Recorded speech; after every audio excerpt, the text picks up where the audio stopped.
السلام عليكم، مرحبا بكم في حلقه جديده من الفار. في الحلقه ديال اليوم غادي نديروا واحد ما قبل الشامبيونز ليغ، ما قبل ذهاب ربع النهائي. عندنا ماتشات مهمه في الدور هذا، موعودين بسبيكتاكل ان توكا. جيسبر انايا وبزاف ديال المتابعين ديال الكره الاوروبيه تنتظروا قمم، تنتمنوا انها تكونوا في المستوى.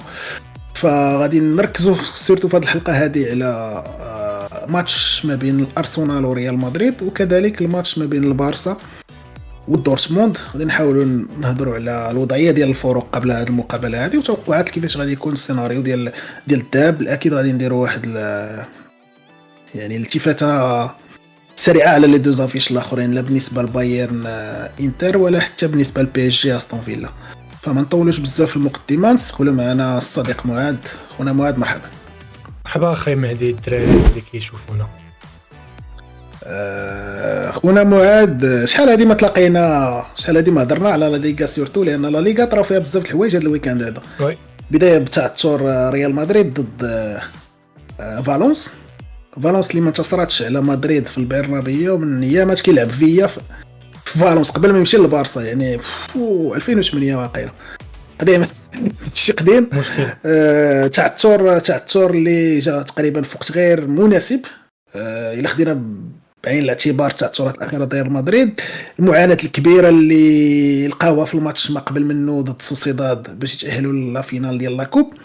فالوضعيه ديال ريال مدريد قبل ما يلعبوا مع ارسنال ما كتبشرش بالخير، مع يعني اخذ بالاعتبار ان الوجه اللي تيبينو مدريد ديما في الشامبيونز ليغ تيكون مختلف نوعا ما على الوجه اللي تيبينو في لا ليغا ولا حتى في لا كوبا. كيفاش كتشوف سيتوياسيون مدريد؟ تمام. هاد النكسه كما بغينا نقولوها، نكسه كانت متوقعه وديما تتكون افون الماتش نتاع الشامبيونز ليغ. الا لاحظتي ديما تتكون في السنوات اللي قبل، ديما تتكون من الثمن الربع، ديما تيكون شي انتكاسه في البطوله ولا في الكاس عاد تندوزو للشامبيونز ليغ. وهذه اصلا عارفينها الناس كاملين بان اي فرقه تكون عندها دو فيزاج، بيسكو الشامبيونا ماشي هي الشامبيونز ليغ، فهمتيني. مي مهم هادشي اللي كاين. مي مهم حتى تسولني دوطخ كيسيون وعاد ندوزو للديتاي باش ما نحرقوش لي زيتاب. انا قبل ما نهضروا على الماتش بالتحديد ديال ارسنال، بغيت غير نركزوا على بعض النقاط اللي بالنسبه لي غادي تكون نقاط مفتاحيه في الماتش ديال الكارت فينال. في ضوء ما شفت انا باش نهضروا على جوج ماتشات اللي باقيين فري في راسنا، لا الماتش ديال سوسيداد ولا الماتش ديال فالونس. ريال مدريد كيعاني بزاف في الكرات الثابته، شفنا باللي تماركاو عليه بيوتشا بزاف هاد السيزون وحتى في هاد الماتشات الاخرى. تيعاني بزاف من ارهاق شديد العناصر المهمه ديالو. انا اللي لاحظت كذا يعني كثيرا هو فالفيردي، اللي يعني مستعمل في جميع البوست، في جميع المراكز، في جميع الماتشات كيفما كان نوعيه. وهذا نقدروا نقولوا نورمال لانه ما كاينش بدائل بيتيت، وحتى انشيلوتي ما عطاش فرصه للاعبين اخرين باش يدخلوا في ايقاع المباريات. ولكن اللي يقدر يكون خطير على مدريد سيرتو في ماتش ضد ارسنال اللي عارفين القوه ديالو سيرتو في لي كورنير، فشفنا مثلا فالونس ماركات كورنير بسهوله ضد ريال مدريد، شفنا حتى سوسيداد كانت ماركات بيت من سونتر. فكيفاش كتشوف الريال واش واجده في التعامل سيرتو مع الكرات الثابته ضد ارسنال؟ كرة الثابته هذا هو يعني السبب من الاسباب، ولكن هذا هو السبب الرئيسي اللي نورمالمون حنا خايفين منه، فهمتيني. ما واجدين صراحه، واجدين زعما نقول لك واجدين ما واجدينش، والله ما واجدين. شوف ضعف ما كاينش ماركاج انديفيديوال. لا هو اصلا انا صراحه ركزت في دوك لي زاناليز تاكتيك، اسمح لي اخي ما هذيك الكلمه، ما كتعرفوا ماركاج انديفيديوال، ما كتعرفوا ديفونس زون ديفنس. يعني هو ماتش اب ما بين جوج، مع انه يعني كل مدرب عنده الطريقه ديالو كيفاش يدافع في الكرات الثابته، ولكن كتحس بلي ريال مدريد معترفه اكثر بالفرضيات، كما في الحس الهجومي حتى في الجانب الدفاعي فرضي اكثر من انه كاين. وسبب اخر اللي كيجعلنا نتخوف بالنسبه حتى لي ميزور د اللاعبيه، ما بقاش عندنا كوميم طوال، فهمتيني، مقارنه مع الاعوام اللي فاتوا 2020 لتحت. كانوا حتى المهاجمين يساندوا نورمالمون في الدفاع. كان بيل عنده واحد شويه طوله، كان رونالدو عنده واحد شويه طوله، بنزيما كيرجع حتى هو ديفوندي. دابا شكون اللي كاين من غير روديغر؟ تشاوميني تشاوميني 81 82. اسينسيو حتى هو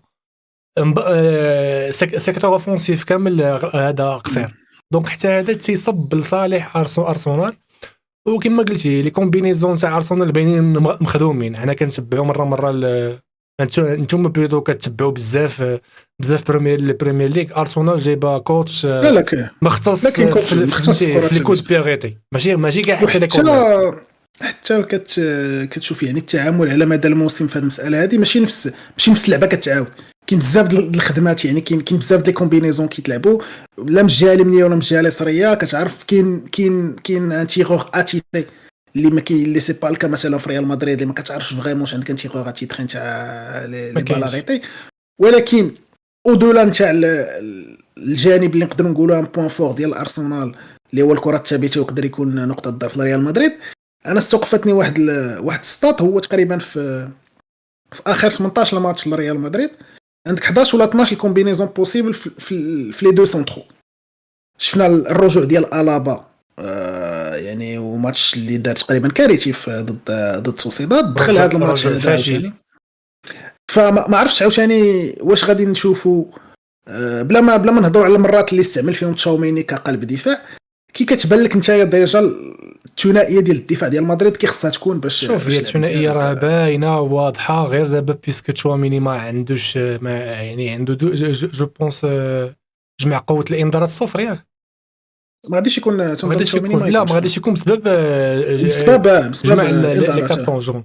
دونك دخلوا اوبليجي يدخلوا باش يعطي الراحه لاسينسيون. ما حنا عارفين بان البيغ ديفونس غتكون روديغر اسينسيو. هذه خذها مني فهمتيني. حيت ما عندوش اون بليس دو سا ما عنده حتى شي شوا اخر. الابا شفنا الرجوع ديالو الرجوع ديال الابا تنعرفوا باللي انشيلوتي عزيز عليه عناصر الخبره في هذه الماتشات الكبار. او بيغ كو سا انا نجي نقول لك اشاعه واخا ماشي هي اشاعه راه خونا راه جربوا الابا جربوا بلاص غارسيا فهمتي. ما عرفتش انا ما عرفتش الابا ما لعبش ارير غوش من ايامات قبل ما يبان ديفيس في اون بليس دو سا خونا جاي من عام ونص نتاع البليسور. لا وسيرتو كاين ساكا تما. حنا غنجيو نهضروا على ارسنال دون ان دوزيام فولي.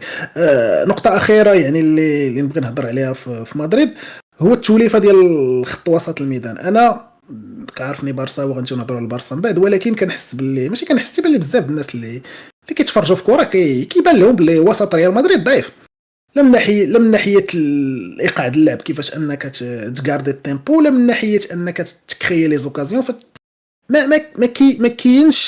ما كايناش اون ستركتور نتاع ميليو تيران انت كتعرف لمن غادي تعطي كره مثلا اللي غادي توحل. وشحال من مره كتحس باللي بيلينغهام خاوي السيكتور اللي بلوز اوفونسيف وعندك دو بير اللي تيكونوا بلو ديفونسيف. ما كاينش ان ميليو غوليور اللي يقدر يدير لا ليزون. فالا قلنا تشاوميني ما كاينش ديجا في الماتش هذا. سيبايوس اللي كان تيلعب نوعا ما هاد الدور شويه مازال راجع من الاصابه ما عرفتش واش يلعب. كيفاش كتبان لك التركيبه ديال الوسط غتكون في مدريد؟ وغادي نرجعوا عاوتاني حتى بالنسبه للدفاع بالنسبه للميليو ما غاديش يبقى عنده حل من غير مودريتش وكامافينغا. كاين شي حل اخر سيبايوس ما عرف واش غادي ياخذ به الريسك ولا لا.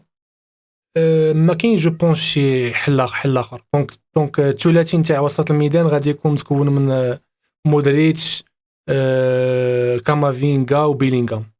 بالنسبه قلتي انت ميليو ضعيف. المهم كان شاطرك الراي ولكن في نفس الوقت عاوتاني ماشي هو هذا. حيت انيماسيون ما كايناش بيسكو كورس ما كايناش كورس حنا عارفينه كي داير ياك. ثاني حاجه داك الجوور اللي كما قلتي اللي هو مثلا بيدري اللي غادي يشد لك الميليو التيران ويبرد اللعب فوق ما بغى ويسرع اللعب فوق ما بغى اللي هو كان من شحال هذه كروس ما بقاش. مودريتش ما يمكنش تعتمد عليه يعطيك توتولون تاع يعني توتولون د لا سيزون. وحنا عارفين هذا السات يعني بسبب لاج نتاعو السيد داخل في 38. بقى كما قلتي سيبايوس اللي ما عرفناش واش غادي يكون واجد لهذه المباراه. كانوا تيوجدوه نورمالمون لهذه المباراه تقلصات المده يعني الغوتور ديالو من 8 الاسابيع حتى ل 6. واش غادي يبدا به ولا لا ما عرفتش. انا كنستبعد يبدا به تنقول بان مودريتش وكامافينغا هما اللي غادي يكونوا في. بالنسبه للهجوم فالثلاثي المرح كما كتسميه حاضر وبقوه. سؤال اخر على مدريد، كيفاش تجيك النيفو ديال فينيسيوس على العموم يعني في هاد لا سيزون هادي مقارنه بالسيزون اللي فات؟ مقارنه مع السيزون اللي فات بيان سور نقص، وهذا راجع لشحال من حاجه. راجع مرة الحاجه الاولى اللي غادي نقول لك اللي باينه وحنا كنا عارفينها بسيكولوجيك، اللي هي ما تسرطاتلوش بين البالون دور ودي راه حاجه عاديه فهمتي. تخيل انت مثلا، ولا مثلا انا مثلا كنخدم العام كامل ويجي مثلا الدي جي ديالي ما يعطينيش البريم اللي نورمالمون كنسهلها في الفان داني فهمتي. حاجه عاديه مورالمون راه غادي تكون بجيجي. دوزيامون المجيء نتاع مبابي يعني الاهداف نورمالمون غتقسم على جوج نورمالمون تنقول اكثر ماشي من جوج. نورمالمون مي بون راه فيران توريس راه ماركي في لا ليغا اكثر من فينيسيوس مثلا هذا العام. لا انا تنقول دابا الاسباب ماشي تيتولير بالون دور بسيشيك المجيء نتاع مبابي وكل شيء في الثلاثي المريح باغي ماركي اون بليس دو سا بيلينغهام حتى هو تيتقدم، حتى هو تيبغي ماركي. الا شفنا ما عرفتش شحال المجموع نتاعهم باربعه شحال غادي يعطي هذا يعطي، ولكن بيان سور النيفو ديالو نقص مقارنه مع الاعوام اللي فاتوا، ولكن تيبقى نقولها ونعاودها تيبقى الميور جوور كلاتش دوبي 5 ans في الشامبيونز ليغ. هذه باغ لي ستات وباغ الماتشات اللي كيفهم في كره راه غادي يعرف بان خونا ديسيزيف في الشامبيونز ليغ. انا صراحه انا ماشي نقدر نتفق معك الى حد كبير في المساله. انا مازال كنحس باللي ما عرفتش واش لو فيت باللي انشيلوتي اللي ولا في يلعب بهذه الطريقه هذه. يعني شحال من مره مثلا غير بين قوسين يعني كمشجع ما عنديش مع مدريد، شحال من مره تيكونوا لي زوبورتونيتي مثلا في البروفوندور وكتلقاه ديما لاصق في الخط فهمتي، ديما باغي كره في رجليه. ما عرفتش واش تتلقى باللي مثلا دي بوردومون مع مبابي تيحاول يدير ما سا سوي با. ما عرفتش انا واش مازال باغي يلعب بالطريقه القديمه، واش مازال ما تكيفش مع المجيء ديال مبابي وباللي طريقه اللعب خصها تبدل. انا تيبان لي لو فيت ان انشيلوتي يعطيهم واحد الحريه كبيره في يعني في الثلث الاخر ديال الملعب، كيخلي باللي ما كاينيش دي كومبينيزون كيتخدموا. تيبان لك في شحال من لقطه في التيران تيبان لك باللي ما كايناش خدمه، باللي تيدير شي حاجه وشحال من مره بربعه بهم بنادم تيشد الكره تبقى غادي من بعد تيتيري وصافي. يعني ما كايناش اون ايدي دو جو اللي واضحه اللي تبان لك وانت كتفرج. ما واش متفق معايا في المسألة؟ هذا هو الفرق اللي قلت لك، هذا هو الفرق اللي باين ما بين الريال وما بين بارسا، ما بين الكورتش حط الافكار ديالو تيبانوا في التيران وما بين كورتش ما اولا تتبان لي ما عندوش افكار من غير دخل وتنعطي ليبرتي اللاعبيه. ثانيا ما كاين لا شي ما تاكتيك لا كذا والو فهمتي. ما عرفناش دابا الا جيتي مثلا سولتيني بصريح اللعيبه عباره قلتي لي شنو هو ستيل دو جو خي معاد نتاع الريال وصاحبي وانشيلوتي سولوا هذا السؤال في كونفيرونس دو بريس وقال لهم ستيل ديال مدريد. هو براسو ما عارفش وقال لهم حنا تنلعبوا بالستيل ديال مدريد. واش ديفونسيف محض بحال الانتر بحال ايامات مورينيو؟ واش كونت خاتاك بحال ايامات البرايم تاع الريال مع مورينيو؟ واش بوسيسيون؟ واش داكشي ميكس بحال زيدان؟ ما كتعرفش مشيني ما عرفتش. مي انا تنقول بان من ناحيه اخرى عاوتاني هذيك اللي بغيتك كتنفع في شحال من ماتش ونفعتنا في شحال من سيزون، ولكن ستيل دو جوور كتخوي بك تقدر تخوي بك في شحال من ماتش. بيان سور مي الا كان اللاعبيه في نهارهم يقدروا يديروا ان بلان بلس، يقدروا فهمتي يشونجيو لك ماتش من النيجاتيف للبوزيتيف. اون بليس دو سا فينيسيوس حنا كاملين عارفينو سي با ان فري فينيسور، واخا راه تطور منذ المجيء ديالو في 2018 و سي ان جوور دو كولوار فهمتي اللي غادي يشد الكولوار كما قلتي انت. وهذه عاهدناها منه منذ الازل، يعني من الاول وهو تيشد الكولوار اصلا. الا جينا وبغينا نهضروا دابا شويه على الارسنال، بغينا نهضروا على الارسنال، غادي نقدروا نوطيو جوج ديال الحوايج مهمين بالنسبه لي، يعني كمقدمه. هو العوده ديال ساكا من اصابه طويله، وعارفين باللي ساكا التاثير ديالو كبير على لابور اوفونسيف ديال الفرقه اون جينيرال، لان منذ غياب ساكا وبزاف ماشي غير ساكا بوحدو، تقريبا جميع اللاعبين ديال الهجوم راه كان تيلعب بميرينو اللي هو ميليو بوكس تو بوكس، كان تيلعب بيفونوف، يعني باش نعرفوا باللي ما بقاش عندهم لي زاتاكون، اضطر انه يستخدم نواويري وبزاف د اللاعبين اخرين من ليكول ديال الارسنال باش يديباني. فالعوده ديال ساكا مهمه بزاف في التوقيت هذا. شفنا خدا دقائق، خدا تقريبا واحد نص ساعه في الماتش ديال فولهام على ما اعتقد، ماركا ما قلتش ماركا ولا دار باس ما قلتش، ولعب ميطا كامله ضد ايفرتون. ماركا كان ماركا ضد فولهام ولعب ميطا ضد ايفرتون في هذا الويكاند هذا. وفي المقابل الثنائيه الدفاعيه اللي خلات ان ارسنال احسن دفاع في بريمير ليغ هذا السيزون هذا، اللي هو غابرييل مع صليبه، تضرب غابرييل في السيزون تقريبا نفس الاصابه اللي كانت عند ساكا، اصابه اللي غاب عليها تقريبا 3 شهور. فكاين هذا الكونتراست ما بين العوده، يعني اسبري بوزيتيف العوده نتاع ساكا، والاصابه ديال واحد من العناصر المهمه في المنظومه الدفاعيه ديال ارسنال. كيفاش كتجيك الارسنال؟ انا بغيت نسولك اخويا مهدي سؤال مباشر، حيت انا شفت بيسكو حنا عارفين بان الانجليز عارفين تيديروا راسهم بلوتو هما اللي خلقوا كره القدم ومنبع كره القدم منهم هما. جا واحد الصحفي سول ساكا قال له واش كتفكر في الكره الذهبيه؟ واش انت في نظرك ساكا النيفو ديال الكره الذهبيه؟ ماشي توب 3، يقدر يكون توب 10، يقدر يكون توب 10 ولكن ما زال. واش سي ان جوار دو كلاسمون دو مونديال ساكا؟ لا انا كنشوف بزاف د الماتشات ديال الارسنال التاثير ديالو، انا بالنسبه لي ان جوار بالنسبه للارسنال كيشونجي اللعب فوالا هادشي اللي كاين، ولكن مقارنه مع الاكستيريور مع البطولات اخرين مع دي جوور دو كولوار اخرين مع.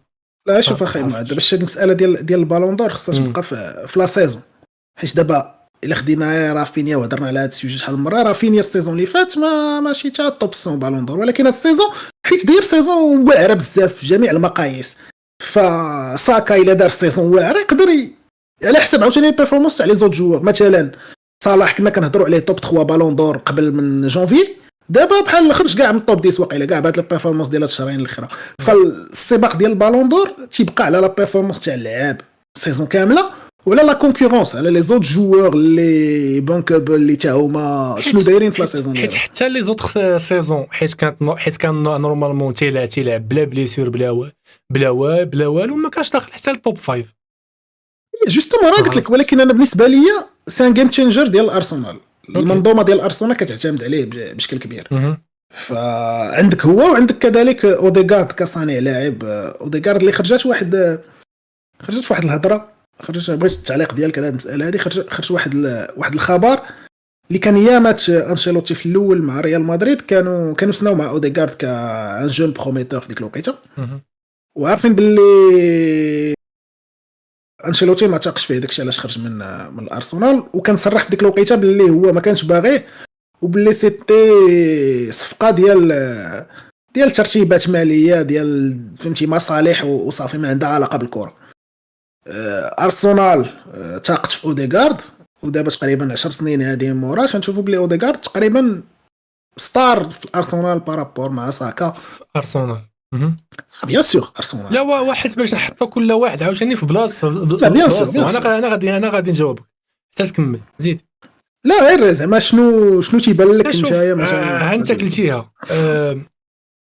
كان في ديك الساعه فتى شاب يافع، فهمتيني، 18 عام غادي. احنا كنشوفوا دابا لي جون، هو ما بغاش يصبر في البنش، ما بغاش يشد الوقت ديالو، لان في الريال هكا الدنيا دايره. الا كنتي في سن 18 عام احسن من كروس، الا كنتي في سن 18 عام احسن من مودريتش، وهذا وحي من الخيال. ما يمكن ما كاينش شي واحد في ديك الوقيته ومودريتش وكروس في البرايم نتاعهم يجي شاب سميتو اوديغارد ب 18 عام يشد بلاص مودريتش ولا كروس، فهمتي؟ ما بغاش يتسنى في البنش، عطاوه عده اعارات من هنا لهنا وتلقى راه كان البوتونسيال باين، فهمتيني؟ وكان العالم عارف بان البوتونسيال باين، ولكن هو ما بغاش يبقى في البنش بحال عباد الله، وهذا من حقه، فهمتي؟ يعني حاجه عاديه. اوكي مي راه أنا تيبقى ستار في ارسنال داكشي قلت اللي لك، ما شاف هو الشامبيونز ليغ هذه ستار. اعوام، وارسنال اللي ما قداش تدي حتى بريمير ليغ، وارسنال اللي مهم شلا حوايج. انا بالنسبه لي الماتش، باش نهضروا على الماتش اون جينيرال، باش ندوزو نهضروا على لافيش الاخرى. الماتش غادي تلعب على واحد الجزئيات بسيطه من القدره ديال اللي هما لي كود بيغيتي. عرفتي تخيل الخيمه هذيك يكونوا البيوت اللي كونتر الريال دي كود بيغيتي، تخيل. لا ممكن حيت هاد ماشي غير لي كود بيغيتي اخويا، حتى لي سونتر. حتى لي سونتر البارسا الريال عندها مشكل في التعامل مع الكرات العرضيه اون جينيرال. تيبان لي هاد النقطه غادي تقدر مهمه، ولكن كاينه نقطه اخرى غادي تكون اهم، هو القدره ديال الارسنال على انها تريزيستي ملي الريال تهز داك الريتم في ديك 10 4 ساعات الاخرى اون فونكسيون ديال الريزولتا بيان سور ديال الماتش. كنعرفوا بلي الريال تقريبا كتلعب 4 ساعات الاخرانيه الا كانت خاسره ولا هذا بواحد الريتم حمق. فالقدره ديال الارسنال انها تريزيستي غادي تكون مهمه في انها تخلي ان الارسنال على الاقل تبقى منافسه في هذا الماتش هذا. ساشون بلي الماتش الي كاين في الارسنال، فمهم جدا ان الارسنال تخرج بنتيجه مهمه، حيت الروتور في مدريد غادي يكون صعيب. نديرو برونو نتاع الماتش دابا ولا حتى نساليو تو لي ماتش؟ نخليو لي برونو حتى اوكي حتى لافان الحلقه. ندوزو الماتش نهضروا على البارسا مع دورتموند. البارسا غادي تستضيف في الماتش علي. البارسا انا صراحه ما زلت متاثرا بنوعا ما بالتعادل مع بيتيس، لانه كانت فرصه مناسبه تستغل التعثر ديال ريال مدريد، ولكن يفو دير اوسي كو لعبنا 4 لي ماتش في 9 ايام، اللي شي حاجه ما سهلاش، بافيكتيف تري تري تري تري ريدوي ديجا على باس تري تري ريدوي. تحيد منه انيغو مارتينيز مضروب، وتحيد منه اولمو مضروب، تحيد منه رافينيا ما لعبش 2 ماتشات حيت عاد كان راجع من الميريكان، وتحيد كاسادو مضروب. ف تقدر تفهم انه افيكتيف تري ليميتي صراحه، فهمتي افيكتيف ليميتي. وبيتيس بالرجوله داروا ماتش واعر، بلوك ديفونسيف فرونشمون داروا ماتش واعر، سدوا لي كولوار صراحه، سدوا جميع المنافذ، ماشي غير لي كولوار، لا من العمق لا من لي كوتي.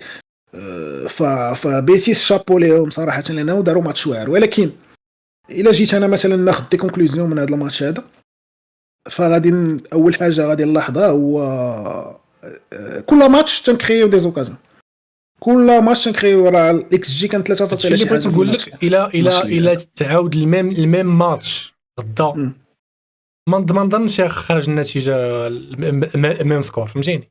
لا ربحوا، انا قلت لك الاكس جي كان 3.6 شي حاجه. المشكله هو التعامل مع الفرص، فوالا الرعونه اللعيبيه ما تكونش كل ماتش، فهمتيني؟ جوستومون.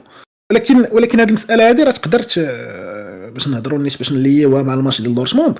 هذه المساله هذه تقدر دير لك ديفو في ماتشات حساسه مهمه، كارت فينال دومي فينال تشامبيونز ليغ، فين خصك تكون كلينيك، فين خصك تجيك لوكازيون ما تسقلهاش. لامين يامال راه ضيع 2 فاس ساهلين، يعني نوعا ما شي مرات انا كيجيني مستهتر، مع انه هذاك هو ستيل ديال اللعب ديالو، ولكن شي مرات كيجيني مستهتر. شوف لي جوور اوفونسيف كولوار واخا تيكونوا اتاكون انتيريور، واخا يكون ان غران فينيسور، هو تيكون نورمالمون عنده دي جي.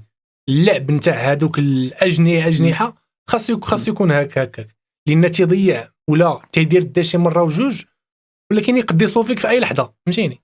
تقدر تخرج تيرا افون كاع ميم ما يدخل الكاري يسجلها صافي مشات، فهمتيني؟ لا كما قلت لك كاين جوج الحوايج لي غاسيغون. هو ان الفرقه كتكريي دي زوكازيون سكي شي حاجه مزيانه. واخا لعبنا ضد بلوكبا مثلا بيتيس الفرقه لعبنا ضد الاتليتيكو مثلا وكنتي كتحس باللي البارسا تقدر تماركي اكثر من بيت ضد الاتليتيكو مع ان الاتليتيكو معروفه حتى هي بلوكبا والديفونسيف الى اخره.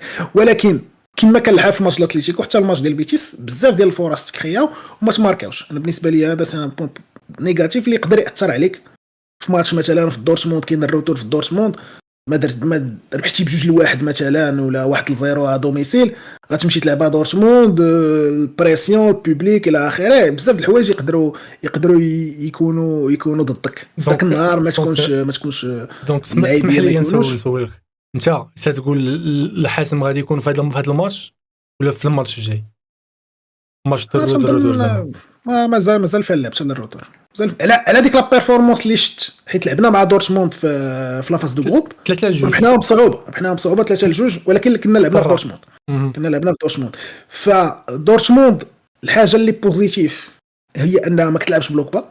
ما عرفتش يقدر المدرب يبدل ولكن فرقه اللي كتهاجم اللي كتلعب يعني اللعب مفتوح لي زوكازيون غادي يكونوا. ولكن اللي كنت مثلا لاحظت انا في الماتش الاولاني هو انه كوبارسي كان ما قدرش انه يجيري كيراسي حيت فيزيك مجهد عليه طويل عليه فكلاه بلا هاد الكره كلاه ديفونسيفمون. كوبارسي ما كانش واجد في ذاك الماتش ما كانش حاضر بصفه واضحه. على ما استفهام الاخرى اللي تقدر تكون في هذا الماتش هو كاين جوج نتاع لي بوست نقولوا كلي. كاين لا شارنيير ديفونسيف حيت انيغو مازال مضروب ما عرفوش يرجع ولا ما يرجعش. انا صراحه تنفضل لابير كوبارسي انيغو حيت هي اللي لعبات معظم السيزون فيهم انسجام كبير. واراوخو كنحس بحال الله ما عرفتش اراوخو ما عرفتش كجوور تيتولير انا ما واثقش فيه. ما تنحس باللي الفرقه ناقصه شي حاجه من تيكون لاعب اراوخو. هذا المساله هذه لا كتحس ديما خايف كتحس يقدر يدير بولات في كل دقيقه يقدر يدير بولات مع انه مزيان في الكواري عاليين يدير داك لابور فيزيك الى اخره. ولكن قد يكون ماركاج انديفيدويال جيهان نتاع كيراسي وهو اللي قد يوقفوا ممكن ما نعرف. دونك كاين كما قلت لك لو بوست ديال دي سي حدا كوبارسي شكون يلعب وكاين لو بوست ديال العشرة بما ان اولمو ما كاينش. فكاين جوج نتاع الاختيارات تيبان ليا يا اما فيرمين لوبيز اللي كان هو اللي بدا ضد الاتليتيكو ويا اما غافي اللي بدا ضد بيتيس. فدو جوج نتاع الاختيارات حيت تنظن ان ديونغ وبيدري راهم تيتيولر غادي يكونوا في لاطاك لامين يامال ليفاندوفسكي بين فيرمين لوبيز هو اللي غادي يدخل لان تتحس بان ما تيديرش الادوار نتاع نيميرو 10 حيت تيكون داخل غافي. مع كل اسف بلا شفتي خريطه حراريه نتاع الماتش الاخر كونتر بيتيس غافي لاصق اي زعما حيت هو نورمالمون تيدخل هي ولكن نورمالمون حيت تيكونوا مدخل دو يونغ بيدري غافي نورمالمون تيخلي بيدري الكترون ليبر وتيخلي نورمالمون غافي شويه قدام هادشي اللي نورمالمون هو. ولكن ما تيقومش بالادوار نتاع الهجوميه بحال فيرمين لوبيز. داكشي علاش انا تنقول بان فيرمين لوبيز بلو ابت باش يدخل على غافي. علما انا بغيت نقول واحد المعلومه بان دورتموند ناقصين لها جو بونس 4 اللاعبيه كلي مارسيل زابيتزر وشلوتربرغ ونيكولاس سولو وبن سيبيني. دونك هادو 4 فريمون تيتولير. حتى الا خديتي زولو وشلوتربرغ راه هما لا شارنيير سونترال ديالهم بالنسبه لي ارير غوش تقريبا. هو سابيتزر نيميرو 8 الدفاع ديالو كان مضروب. دونك على حساب فوت موب هاد 4 البليسور كلي نورمالمون. هو شلوتربرغ قريتها قبيله عاد تضرب فان سيزون مشى الاخرين ما عرفتش لا ديوري دابسونس ديالهم ولكن شلوتربرغ فان سيزون. فانا بالنسبه لي دورتموند غادي يقدروا يديروا واحد الخطوره سيرتو في النواحي الهجوميه غادي يشاغبوا شويه. ولكن القدره ديالهم ديفونسيفمون على انهم يحتويوا ضغط البارسا هي اللي غادي تخلي يعني غادي تكون كلي في الماتش. السؤال انا بالنسبه لي لا تعطيني راي خصنا نحسموا الماتش فلالي. انا نقول فيكتوار فاسيل بارسا يعني خصنا نحسموا الماتش فلالي وخصنا نحاولوا ما نخليوش الماتش للروتور، لان مازال لا ليغا مازال فيها بزاف أوكي. نتاع السؤال اللعب. اخر باش نمشيو لديرني شابيتر بعدا مرور تقريبا ان موا على البليسيور نتاع كاسادو، واش بانت البلاصه نتاعو؟ بانت البلاصه ديالو في واحد النوع ديال الماتشات، ما نساوش باللي تقريبا هذه شهرين دابا كاسادو فقد الرسميه ديالو مع ديونغ هو اللي ولا اساسي، يعني خدا ليه تيتولاريزاسيون. ولكن كاسادو كان تينفعك في واحد انه يدخل مثلا مثلا كارونبلاسون. حتى فاش كان تيتولار كان داير سيزون واعره، كان تينقص كاسادو اللي تينقصو مثلا هو انه ما كيهش كره بحال ديونغ، ما كيزيدش ملي كتلعب ضد دي بلوك با، ما تينفعكش كاسادو تيلعبك ملي كتبغي تلعبها جيم ايكيليبري. حيت تيبان ليا كاسادو بلوز اغريسيف على ديونغ. كاسادو تينفعك ملي كتكون باغي تلعب ايكيليبري فوار ديفونسيف شي شويه، ملي كتكون انت اللي غتهاجم والفرقه الاخرى دايره دو لين ديفونسيف. كاسادو بزاف د الماتشات بحال هكا كان تيخرج في لاميطون، حيت ما كتحتاجوش، كتعرف الفرقه اللي قدامك ما غاتاتاكيش، فما كتحتاجوش. الفرق هو انه نقص لك ان شوا من لو بون، ولينا كندخلو ايريك غارسيا اللي هو ديفونسور، حيت باش ما عندكش شكون تدخل تما ملي كتبغي تشري. ما بيش يفي الجو، فهمتي، تيعطيك ديك 7 على 10، داكشي اللي محتاج من ان رومبلاسون راه كيديرو. ولكن هادشي اللي قلنا اللي بدينا به هو انه كتعرف باللي لو بون عندك خاوي اون بليس ديال لي بليسور، فصعيب انك تجيري اي لا ليغا اي تشامبيونز ليغ اي باقا لا فينال د لا كوب. فداكشي باش انا تنظن الا قدرنا نحسموا الماتش في لالي غادي يسهل علينا شويه اننا نتكونسونطرو على لا ليغا مثلا في الويكاند ونفي تورني شويه في الماتش ديال الروتور ايتترا. نشوف. بالنسبه لي دورتموند ما غاديش، ما تنظنش ان دورتموند غادي تزعج البارسا بقدر ما الارسنال غادي تزعج ريال مدريد. هذا هو التفاصيل. متفق. نهضروا سريعا على لي زوط خافيش اخونا. نبداو باش نبداو بالانتر مع الباير. انا اللي ما عجبنيش او لا هو انا اصلا كنت برونوستيكي الانتر غدوز، ولكن افيك هاد البليسور الخرا فتنظن انه ما غادي نزيد نكونفيرمي ان الانتر غدوز. شفنا ديفيس ما رجعش من التوقف الدولي، شفنا اوبي ميكانو متصاب، دابا تزاد لهم موسيالا. فكومباني صعيبه وبالنسبه قلت لك يعني قضيه صعيبه. اون بليس دو سا جو بونس الفرقه الوحيده اللي تسجل عليها الا ما خفت نكذب بيت واحد من ضمن الشامبيونا، يعني دوري المجموعات زعما بلوس دابا هاد زعما اصلا هي داز نيشان دونك غال المجموعات نتاع الشامبيونز ليغ الفرقه الوحيده اللي جوج ماتشات الويتي ما اكزاكتومون. اوكي دونك جوج ماتشات بلوس 8 د الماتشات، دونك 10 د الماتش بيت واحد، دونك بيت واحد، دونك دفاع صراحه ثقيل سورتو مع لي بليسور ديال الباير. فتنظن ان ماشي مستحيل، ولكن غادي تكون صعيبه بزاف على الباير. سريعا نهضروا على باريس سان جيرمان باريس سان جيرمان احتفلوا باللقب هذا الويكاند هذا. هارد لك اخاي لويم، تقاتلوا على المرتبه الثانيه ماشي مشكل يعني ضيع غرات طلعتوا الثانيين واقيلا. لا المهم هو ان وصلوا الشامبيونز ليغ، كنا ثاني كنا ثالثين لعبوا معاهم بي اس جي صراحه راهم تيلعبوا على الشامبيون دور، مازال زيرو ديفيت هاد لا سيزون. وتقريبا من بدايه 2025 تحول كبير سورتو في لوروب. تتحس باللي انريكي سيطر مزيان على الفرقه، كتحس بلي كاينين دي زيليمون جون، كتحس باللي ديمبيلي ولا ما عرفتش خرج شي عجب ما عرفتش فين كان، باركولا ديزيري دوي، فرقه فريمون واعره. ميليو التيران ما تيحبش، تيجريو بريسينغ واعر كيديروه. ولكن في المقابل انا تفرجت اكسبري في هاد الماتشات الاخيره ديال استون فيلا باش نحاول نجوجي شويه النيفو. في الاول كنت نقول اسهل ماتش هو هذا. ليكيب انجليز لا بلوز اسبانيول، عندها شي 4 اللاعبيه ولا 5 اللاعبيه تيتولير في، ولكن بالرجوله تيلعبوا مزيان صراحه، تيلعبوا مزيان. شفنا ميتامورفوز كبيره ديال راشفورد ديال اسينسيون بي اس جي، راشفورد من المان يونايتد. ما نساوش بلي عندهم واتكنز هداف واعر، عندهم ديبو مارتينيز في غارديان واعر، peut-être يوري تيلمانز هو وبوبكار نورمالمون شادين الميليو. بعد ماشي بديك السهوله اللي كنا تنبرونوستيكيو في الاول من دارت القرعه، ولكن تنظن ان البي اس جي غادي تدوز حتى هي. تنحس باللي كاين نيفو فارق. استون فيلا تقدر تعذبهم واحد شويه، ولكن تنظن البي اس جي غادوز.